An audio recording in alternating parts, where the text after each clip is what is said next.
प्यारे बुजुर्गों, माताओं, भाई और बहनों, हमने जो काम, क्रोध, लोभ, मोह, अहंकार हैं जिन्होंने हमें घेरा हुआ है, इनको जीतना है। अगर क्रोध आए तो हम शांत अवस्था में पहुंचें, उस क्रोध को हरण कर जाएं।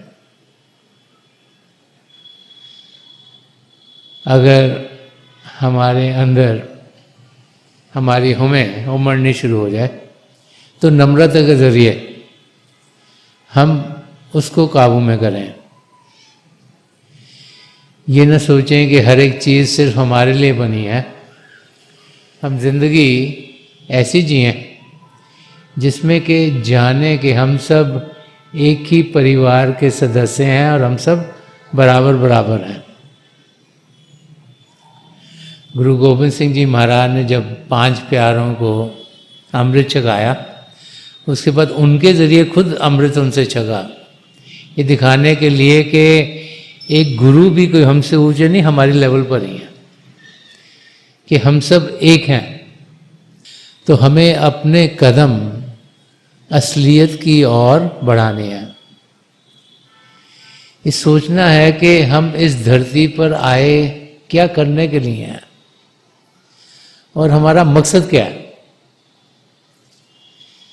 जब तक हमें मालूम ना हो कि हमारा मकसद क्या है, हम फिर इधर उधर भटकते रहते हैं। और एक बार समझ में आ जाए कि मकसद क्या है, तो फिर इंसान उस मकसद को पूरा करने के लिए अपना पूरा ध्यान उसी डायरेक्शन में रखता है। आप में से कईयों ने हॉर्स रेसेस देखी होंगी। जो घोड़ों की रेस होती है तो हर एक को अलग अलग लेन दी जाती है, लेकिन घोड़ों की आंखों के आगे वो शेड लगाए जाते हैं, शील्ड्स होती हैं, ताकि ना वो इधर देख सकें ना उधर देखें, तो अपनी लेन में जाते रहें। अगर लेन ही मालूम ना हो क्या है तो इंसान कभी इधर जाएगा, कभी इधर जाएगा, कभी इधर जाएगा। तो सबसे ज़रूरी है कि हमारी समझ सही हो, हम समझें कि इस धरती पर करने के लिए क्या हम आए हुए हैं। और जब उस खोज में इंसान निकलता है तो फिर हमारे कदम, जब हम हिस्ट्री की ओर देखते हैं कि इतने सारे जीव आए, उन्होंने क्या क्या सोचा, तो हमारे कदम हमें महापुरुषों के वचनों की ओर लेके जाते हैं। बार बार महापुरुष जब भी इस धरती पर आए और हमें समझाते चले आए हैं कि हम पिता परमेश्वर की संतान हैं। हम जो अपने आप को सिर्फ शरीर समझ बैठते हैं, हम में से बहुत से हैं जो अपने आप को जिस भी प्रोफेशन में हम वो समझना शुरू हो जाते हैं। वो पूछता है कि तुम कौन हो, कोई कहा मैं डॉक्टर हूँ, मैं इंजीनियर हूँ, मैं अकाउंटेंट हूँ। जो जो काम करते हैं वही लेबल्स हमने अपने ऊपर लगा लिए हैं। बहुत से भाई बहन सोचते हैं कि अगर हमारा आईक्यू ज़्यादा होगा तो हम बहुत सियाने हो गए, अगर हमारे काम काज बहुत अच्छे चल रहे हैं तो हम बहुत बेहतर हो गए।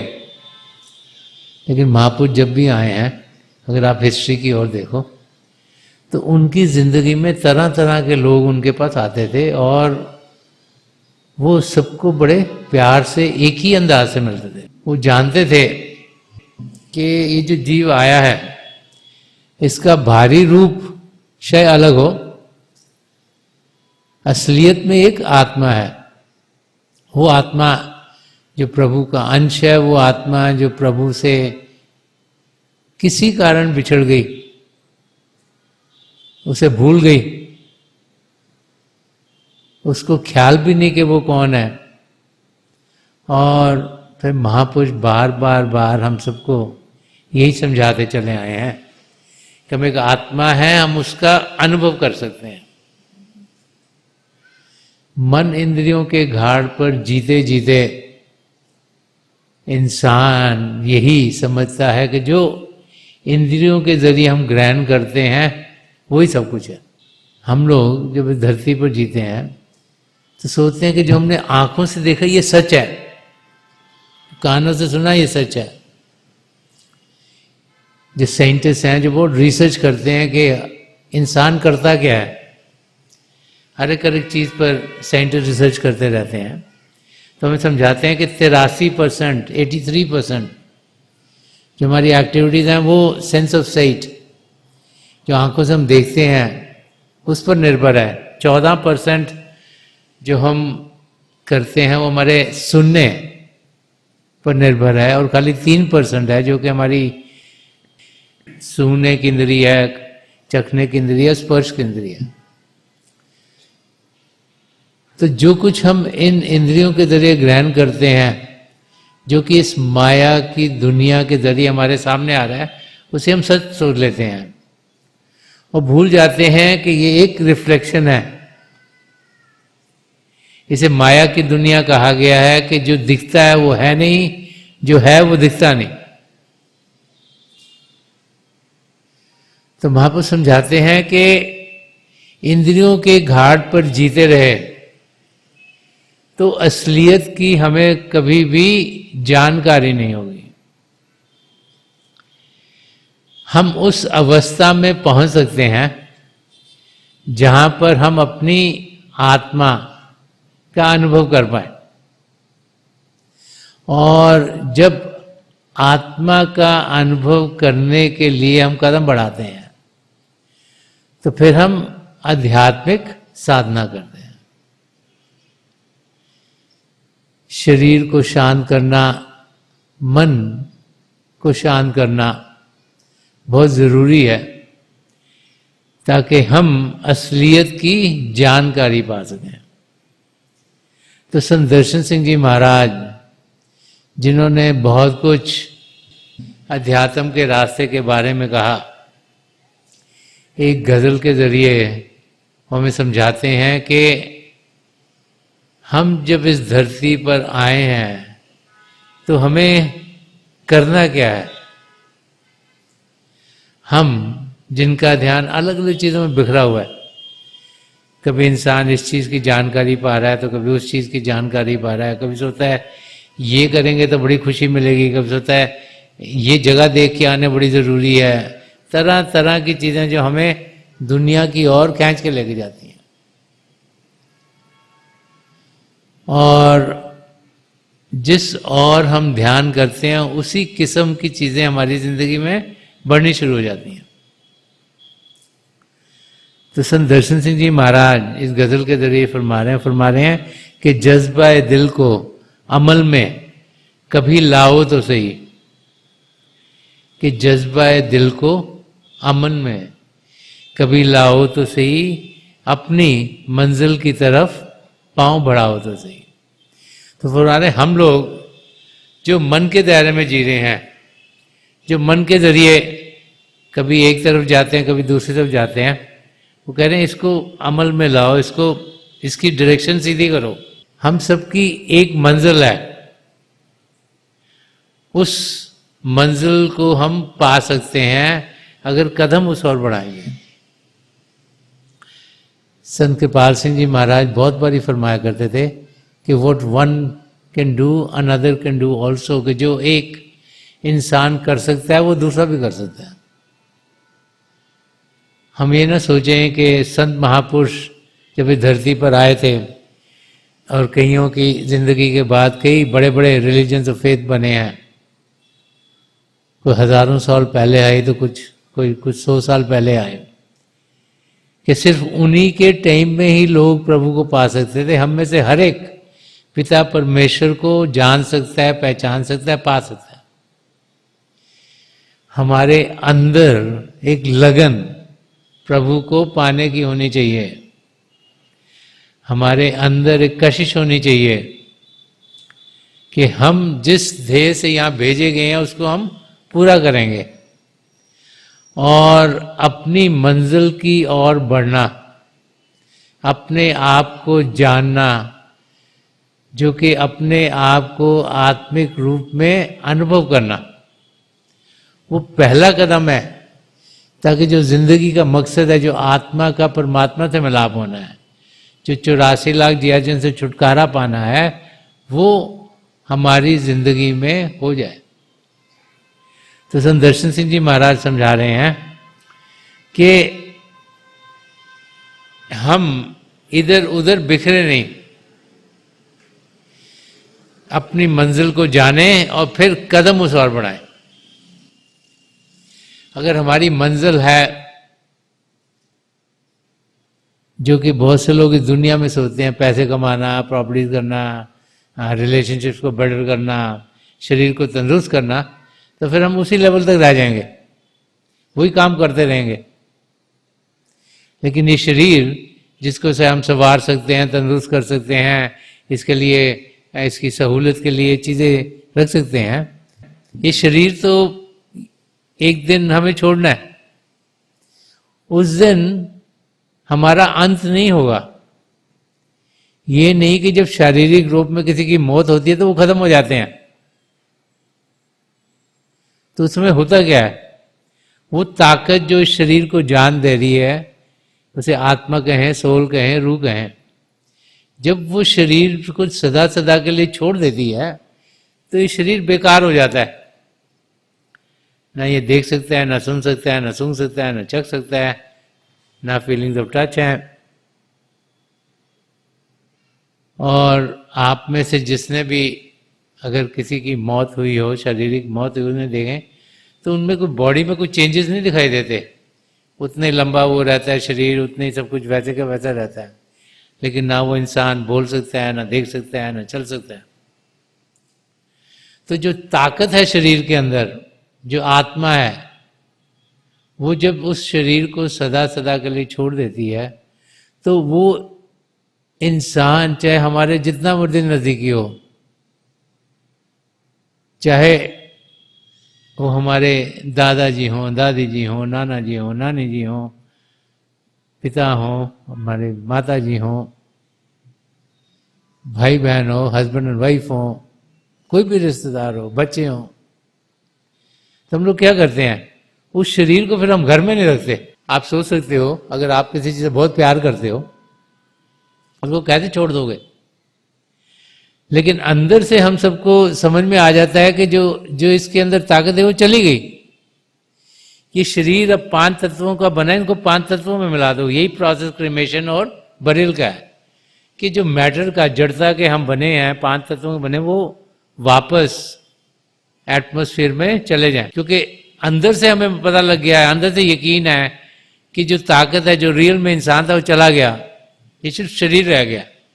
लेकिन जिंदगी भर हम करते क्या? इस शरीर को ही ठीक करने में लगे रहते हैं। जरा सी इसको तकलीफ हो तो हमारी सारी दुनिया ऊपर नीचे हो जाती है। तो महापुरुष समझाते हैं कि ये शरीर प्रभु ने हमें किसी खास काम के लिए दिया है। इस शरीर को, मानव चोले को, roof and crown of all creation कहा गया कि 84 लाख जिया जून में सबसे उत्तम चोला है। इसमें सब पदार्थ प्रभु ने दिए हैं जिसके जरिए हम अपने आप को सही रूप में जान सकते हैं और पिता परमेश्वर को पा सकते हैं। हम सबको यहाँ ये दिव्य चक्षु दिया गया है, जिसे दिव्य चक्षु कहें, शिव नेत्र कहें, 10वां द्वार कहें, सिंगल आई कहें, सीट ऑफ द सोल कहें, अलग अलग भाषाओं में अलग अलग नाम दिए गए हैं। वो गेटवे, वो रास्ता जो कि अंदर की दुनिया में जाता है, जो रूहानी दुनिया में जाता है, वो दुनिया जो हमारी दुनिया के साथ कंकरेंटली चल रही है। इस समय हमारा ध्यान इस दुनिया में है। इस दुनिया से जो भी इनपुट मिलती है, हमें आ रही है, हम सोचते हैं वही सब कुछ है। जब अंदर की दुनिया में बढ़ेंगे तो इनपुट अंदर की दुनिया से आएगी, तब जाके असलियत क्या उसकी हमें समझ आनी शुरू हो जाती है। इस देश के आगे देश और भी हैं। अब हम पिंड के देश में जी रहे हैं, इसके आगे अंड का देश, ब्रह्मांड का देश, पार ब्रह्म का देश और सचखंड का देश। उन देशों में हम जा सकते हैं, वही रूहानी यात्रा है, उसी यात्रा पर हमने जाना है और हमारी मंजिल है सचखंड में पहुंचकर आत्मा का मिलाप परमात्मा में कराना, ताकि 84 लाख जियाजून से हमारा छुटकारा मिले। तो महापुरुष जब भी हम हमें समझाते हैं कि मंजिल की ओर ध्यान दें, वो मंजिल कहीं बाहर नहीं, हमारे भीतर है। तो अंदर से बदलाव चाहिए, बाहर से नहीं, अंदर से चाहिए इंसान का बदलाव। जो हमारे अंदर हो रहा है उसमें बदलाव चाहिए, ताकि हम अपनी जिंदगी उस तरीके से दिए जिससे कि प्रभु चाहते हैं हम जिए। तो सबसे पहला काम तो यह है कि हमें समझ में आए कि हमारा गोल क्या है, एम क्या है। जब वो समझ में आएगा तो संत दर्शन सिंह जी हमारे यही समझा रहे हैं कि जज्बा है दिल को अमल में कभी लाओ तो सही, अपनी मंजिल की तरफ पांव बढ़ाओ तो सही। और आगे फरमा रहे हैं कि हम लोग जो कि हर समय सोचते हैं मुझे ये तकलीफ हो गई, मुझे वो तकलीफ हो गई, कभी कोई फाइनेंशियल प्रॉब्लम हो गई, कभी कोई घर में शारीरिक प्रॉब्लम हो गई, कभी हमारे नज़दीकी को कोई तकलीफ हो तो हमें तकलीफ हो जाती है। तो उसके बारे में समझा रहे हैं, फरमा रहे हैं कि फूल ही फूल हैं कहते हो जिन्हें तुम कांटे।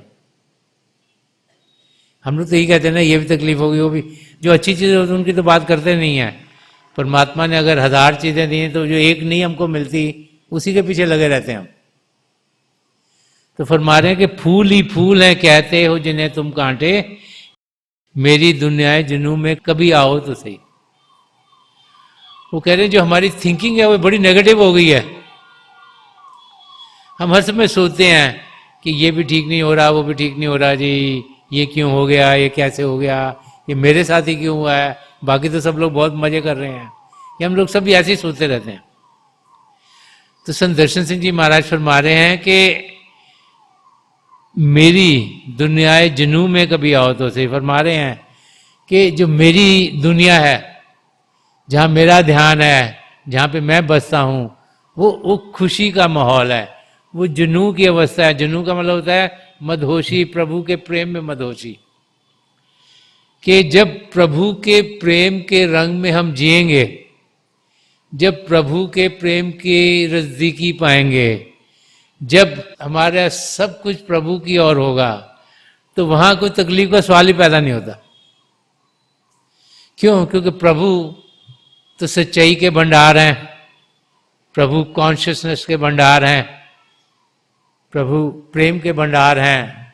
वहां तो आनंद ही आनंद है, उससे सिवाय कुछ है नहीं। तो फरमा रहे हैं कि वो दुनिया जो कि प्रेम से भरपूर है, उसकी ओर हम ध्यान दें, उस दुनिया में जाएं। तो उस दुनिया, वो दुनिया है कहाँ? कहीं आसमान में तो है नहीं, हम सबके भीतर है। कि हम अंतर्मुख हों, इन्वर्जन, अंदर की दुनिया में जाएं। वही भजन अभ्यास का तरीका है। बुल्ले शाह को किसी ने पूछा कि हम अगर प्रभु को पाए तो पाए कैसे? तो बड़ा सोचना शुरू हो गया। वो भी इधर उधर जाना शुरू हो गया, कभी एक जगह जाए, कभी दूसरी जगह, कभी तीसरी जगह जाए। तो फाइनली इनायत शाह जी उस समय एक गार्डनर होते थे, किसी ने उन्हें बताया कि उनके पास जा तो तेरे को समझ में आएगी कि प्रभु को कैसे पाना है, जो अच्छी सदा तरह खुशियाँ क्या हैं। तो वहाँ चला गया। वो ज़माना था जब किसी गुरु के पास कोई शिष्य तो उनको वो सेवा में लगा देते थे। तो इनायत शाह जी ने बुल्ले शाह को सेवा में लगा दिया, गार्डनिंग करने के। वो गार्डनर थे खुद। ये प्लांट्स यहाँ से उतार के यहाँ लगा दो, इनको पानी दे दो, और कई तो थिंग जो गार्डन में करनी होती है। टाइम निकल गया, 1 हफ्ता निकला, 2 हफ्ते निकल। जब टाइम काफ़ी निकला तो बुल्ले शाह सो रहा, मैं तो प्रभु को पाने आया था, तो मैं तो क्या बूटे को इधर उधर कर रहा हूँ। तो एक दिन इनायत शाह जी से पूछा कि मुझे तो बताओ तो सही कि प्रभु को पाना कैसे है। तो हंसना शुरू हो गए। तो उन्होंने फरमाया कि साईं दा की पावना इधरों पुटना तो उधरों लावना। वो कह रहे हैं कि प्रभु को पाना क्या मुश्किल काम है। जो तुम्हारा ध्यान है, जो बाहर की दुनिया, वहां से अपरूट करो, वहां से उठाओ और यहाँ शिव नेत्र पर, यहाँ 10वें द्वार पर लगाओ। तो प्रभु को पाना कोई मुश्किल काम नहीं है। हमें अपने ध्यान को, जो हमारी आत्मा का भारी रूप है, उसको चैनलाइज करना प्रॉपर्ली, कि हमारा जो ध्यान है जो बाहर की दुनिया में जा रहा है उसके रंग में रंगा जाएगा, उसको अंदर की दुनिया में करना है। जब उसे अंदर की दुनिया में करेंगे तो हम देखेंगे कि हमारे कदम प्रभु की ओर तेजी से बढ़ने शुरू हो जाएंगे। तो संत दर्शन सिंह जी महाराज सुना कि मेरी दुनिया जनू में कभी आओ तो सही। वो फरमा रहे हैं कि खुशियों की दुनिया है, आनंद की दुनिया है, उसमें हम कदम तो बढ़ाएं। अगर माया की दुनिया में कदम बढ़ाते रहे तो जरूर तकलीफें आती रहेंगी। और जब इस धरती पर आए हैं तो हमारे कर्म कटेंगे, तकलीफें आएंगी, इंटरैक्शन होंगी। लेकिन जब इंसान उस तरीके से जीता है कि जो पंजाबी में मुहावरा है कि हथ कारवल दिल यारवल, कि दुनिया में जीना है, दुनिया का काम करना है, बस ध्यान प्रभु की ओर है, तो फिर बाहर की दुनिया की कोई तकलीफ नहीं दिखाई देती। तो फिर हम जैसे एयर कंडीशन अवस्था में रहते हैं। अब when your air conditioning homes तो क्या होता है, बाहर गर्मी आपको तो लग नहीं रही, क्योंकि आपके एटमॉस्फेयर एयर कंडीशन हो गया, हवा को आपने कंट्रोल कर लिया।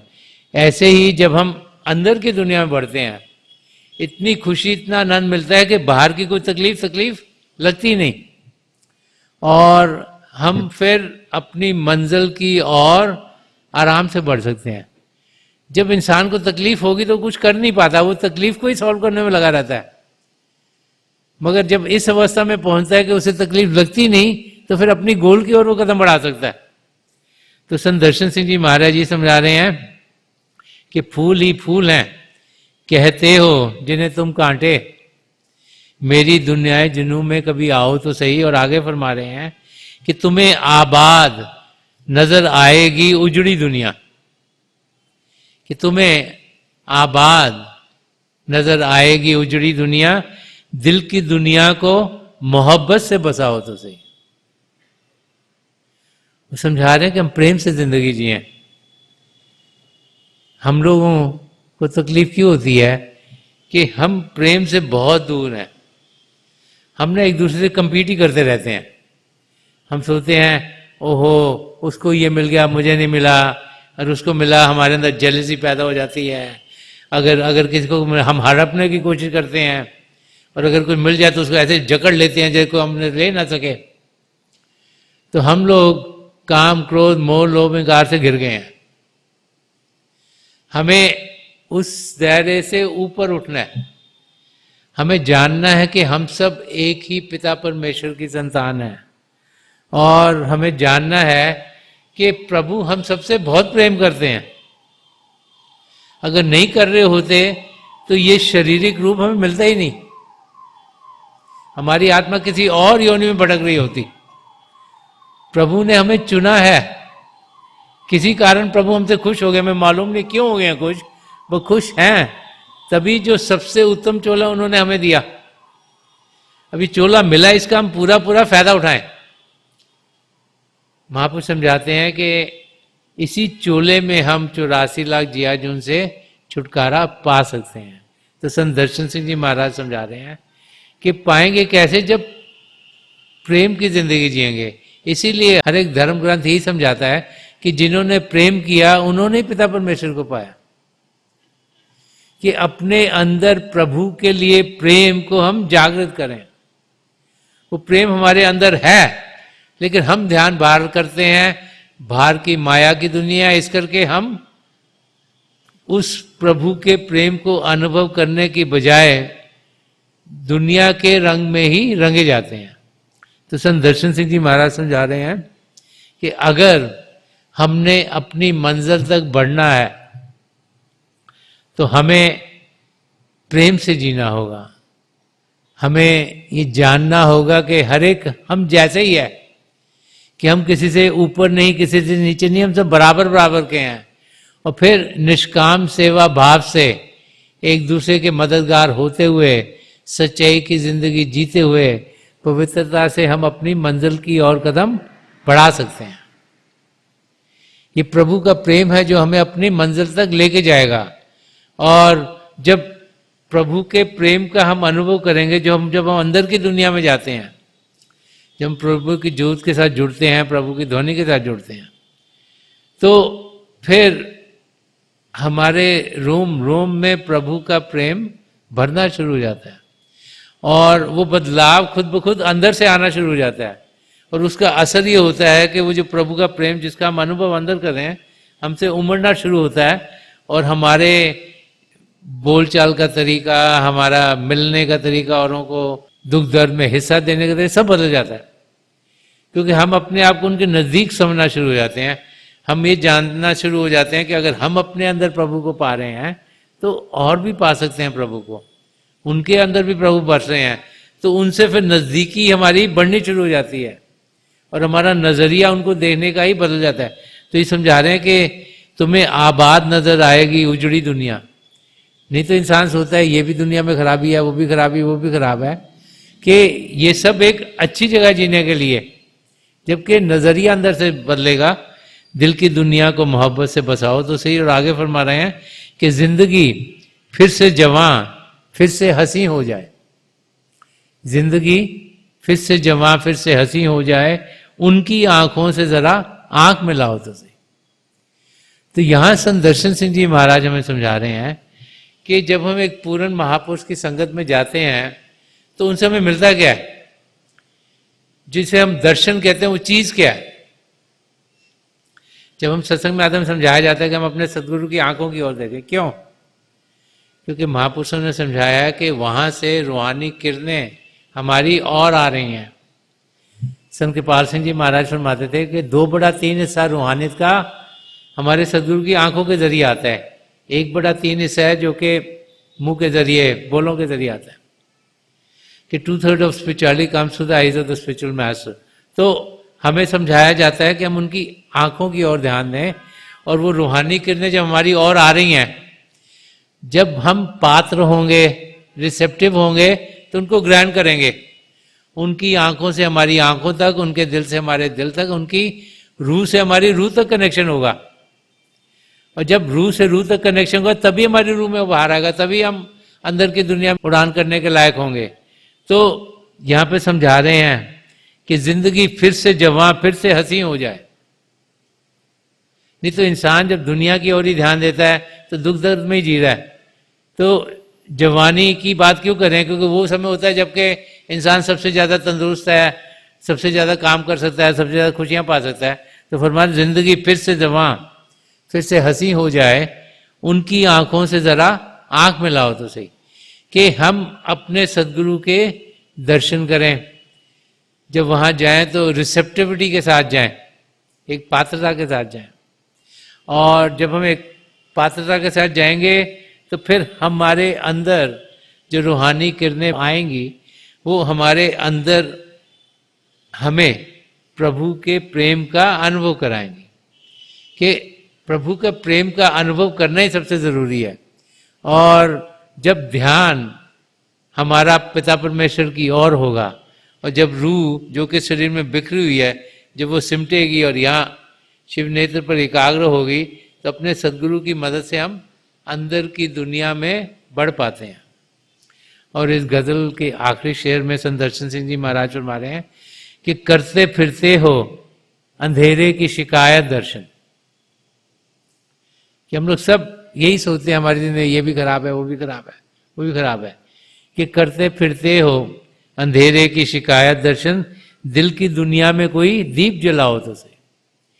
तो यहाँ संत दर्शन सिंह जी महाराज क्या इंडिकेट कर रहे हैं? क्योंकि जो उन्होंने लिखा है उसके अंदर बहुत गहरे मीनिंग होते हैं। संत दर्शन सिंह जी महाराज हमें समझा रहे हैं कि जो हमारी आत्मा है, जैसे परमात्मा से पिछले लाखों करोड़ों साल हो गए, अलग अलग योनियों में जा रही है। उसे इंग्लिश में dark night of the soul कहा जाता है, कि वो हमारी आत्मा की अंधेरी रात है, क्योंकि उन योनियों में कोई अपॉर्चुनिटी नहीं है हमको अपने गोल को जानने की, गोल की ओर कदम बढ़ाने की।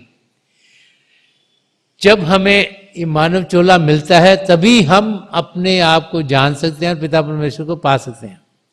तो फरमा रहे हैं कि करते फिरते हो अंधेरे की शिकायत दर्शन करे। हम इंसान हर रोज सोचते हैं कि अंधेरा ही अंधेरा है, कुछ हमको रोशनी मिल नहीं रही, कुछ क्या करना है वो समझ में आ नहीं रहा, हम इधर उधर की चीजों में फंसे हुए हैं कि दिल की दुनिया में कोई दीप जलाओ तो समझा रहे जो आत्मा जो कि इतनी योनियों में घूम रही है, जो उसे मौका ही नहीं मिला कभी प्रभु को जानने का, अब मानव चोला मिल गया, अब मौका मिला है, तो अंदर में दीप जलाने का क्या मतलब है कि हमें नाम की देन मिले, जो हमारे अंदर जो प्रभु की जोत बरसी उसके साथ हम जुड़े। अब जुड़े कैसे? हमारे शरीर के अंदर हमारा मन है और परमात्मा है और हमारी आत्मा है, तीनों हमारे अंदर है। अब आत्मा परमात्मा से मिल नहीं पा रही क्योंकि मन की दीवार है, तो मन की दीवार को हटाना है। तो कैसे होता है? जब हमें नाम की देन मिलती है तो क्या होता है, हमारे सदगुरु अपनी कमाई का कुछ थोड़ा सा हिस्सा हमें देते हैं। ये जो शिव नेत्र 10वां द्वार इसको खोलते हैं और हमें मन को शांत करने की टेक्निक सिखाते हैं, ताकि हम, शरीर को तो हर एक इंसान शांत कर सकता है, मन को शांत करना बड़ा मुश्किल है। ये कोई जगह ढूंढें जहाँ शोरगुल नहीं हो रहा और वहाँ अभ्यास के लिए बैठ जाए तो शरीर को हम आसानी से शांत कर सकते हैं। शोरगुल नहीं हो रहा, सुनने की इंद्री अंदर को खिंच जाएगी, खाएं पिएंगे नहीं, चखने की इंद्री खिंच गई, एटमोसफियर को बदलेंगे नहीं, सूंघने की इंद्री खिंच गई। चाहे एक से ज़्यादा लोग इकट्ठे अभ्यास कर रहे हो, किसी का शरीर किसको नहीं लग रहा, तो स्पर्श की इंद्री अंदर को खिंच गई, आंखें बंद करी तो देखने की इंद्री अंदर को खिंच गई। तो बैठ के आंखें बंद कर पांचों इंद्रियों को अंदर को कहना बहुत आसान है। मुश्किल है मन को शांत करना। जैसे ही आंख बंद करोगे ये विचार आ गया, वो विचार आ गया, कल क्या किया, परसों क्या करना है, ट्रैवल कहाँ पे करना है, डॉक्टर को कब मिलना है, बच्चों को स्कूल में क्या पढ़ाना है, हर किस्म के ख्याल आते हैं। उसको शांत करना बड़ा मुश्किल। उसके लिए हमें एक मंत्र देते हैं ताकि हम मन को शांत कर रहे हैं, मन ही मन ध्यान प्रभु की ओर करें। तो समझा रहे हैं कि दिल की दुनिया में कोई दीप जलाओ तो सही, कि जब इस धरती पर आए हैं, इस मानव चोले में हम आए हैं, तो जरूरी है कि शिव नेत्र हमारा खुले, हम शरीर को शांत कर पाए, मन को शांत कर पाए, ताकि जो मन की दीवार है वो हटे, ताकि आत्मा का मिलाप परमात्मा से हो। तो जो हमारे सदगुरु हैं वो एक कैटलिस्ट के माफक काम करते हैं। आपने जिन्होंने फिजिक्स केमिस्ट्री के लाए को, तो कैटलिक एजेंट होता है, जब दो चीज़ें मिलती नहीं उसको डालो तो जुड़ जाती हैं। तो बीच में जो दीवार है उसको वो हटा देते हैं ताकि हमारी आत्मा परमात्मा से मिल सके। अंदर की दुनिया में जब जाती है, पिंड से अंड में, अंड से ब्रह्मांड में, ब्रह्मांड से पारब्रह्म में, तो सचखंड में, उस यात्रा पर हमारे सदगुरु हमारी आत्मा को लेके जाते हैं। परमात्मा जो कि हमें सचखंड में सिंहासन बैठे हुए मिलते हैं, तो उनमें वो हमारा मिलाप करा देते हैं। तो उसकी यहाँ बातचीत हो रही है कि दिल की दुनिया में कोई दीप जलाओ तुझे, कि हमारे अंदर रोशनी है लेकिन हम उसका अनुभव नहीं कर पाते। जब हम अंदर की दुनिया में बढ़ने का तरीका जानेंगे और अंदर की दुनिया में बढ़ेंगे और अभ्यास करेंगे, तो हम फिर अपने कदम प्रभु की ओर तेजी से बढ़ाने शुरू हो जाते हैं। तो थोड़ी देर के लिए हम अभ्यास के लिए बैठ जाएं। आप जहाँ भी बैठे आराम से बैठिएगा, अपनी आंखें बंद कर लीजिएगा। ये जो आंखों के डेले आईबॉल्स हैं ये चीज़ें सामने हो, जैसे 8-10 इंच आपके सामने फोकस हैं। आंखें बंद करते ही वो भाई बहन जिन्हें नाम की देन मिली आप सिमरन कीजिएगा, और जो भाई बहन या नए हैं आप पिता परमेश्वर के किसी भी जाति नाम का जाप कीजिएगा। जाप मन ही मन करना है, ऊंचा नहीं दोहराना। थोड़ी देर में आपको रोशनी के चिन्ह दिखेंगे। शुरू में ऐसा लगता है रोशनी आगे चली गई है, रोशनी के चक्र हैं, और समय के साथ वो हमें लगना शुरू होता है कि रोशनी टिक गई है। तो हो क्या रहा है कि प्रभु की ज्योत हम सबके भीतर है। जब हमारा ध्यान टिकता है हमें रोशनी दिखाई देती है, जब ध्यान टूट जाता है हमें अंधेरा अंधेरा दिखाई देता है। समय के साथ जैसे जैसे हमारा ध्यान और टिकना शुरू होता है, हम रोशनियों से आगे निकल जाते हैं। एक आसमान जिसमें सितारे टिमटिमा रहे हैं वहाँ पहुँचे तो सबसे मोटे चमकीले सितारे में ध्यान दें, वो रास्ता देगा मंदिर के चंद्रमा तक पहुँचेंगे। बड़े प्यार से उसमें देखेंगे तो उसे भी पार कर जाएंगे। अंदर के सूर्य तक पहुँचेंगे, एक लगन से उसमें देखेंगे तो उसे पार करके हम अपने गुरु के नूरी स्वरूप तक पहुँचेंगे। नूरी स्वरूप वो होता है जहाँ से रोशनी निकल रही होती है के स्वरूप से। वहाँ पहुँचे तो उनकी आँखों में देखें, और जो जो हमारे लिए बेहतर है उसी यात्रा पर हमारे सदगुरु हमें लेके जाएंगे। तो हमारा काम है शरीर को शांत करना, मन को शांत करना। आगे जो प्रभु चाहते हैं वही अनुभव हमारी जिंदगी में होते चले आते हैं। तो मेरी पिता परमेश्वर के चरण कमलों में मुझे इस सेंचुरी के महापुरुष हजूर बाबा सावन सिंह जी महाराज, परम संत कृपाल सिंह जी महाराज, दयाल प्रसन्न दर्शन सिंह जी महाराज के चरण कमलों में यही प्रार्थना है कि जो जो हम सबके लिए बेहतर है महापुरुष हमें दें, हमें सबके साथ जोड़ें और हमारे भीतर प्रभु की ज्योत के हमें दर्शन करवाएं। थोड़ी देर में मैं आपको इस बैठक से उठाऊंगा और मेरी शुभकामनाएं आप सबके साथ।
छोड़ दीजिए जी, प्लीज लीव ऑफ।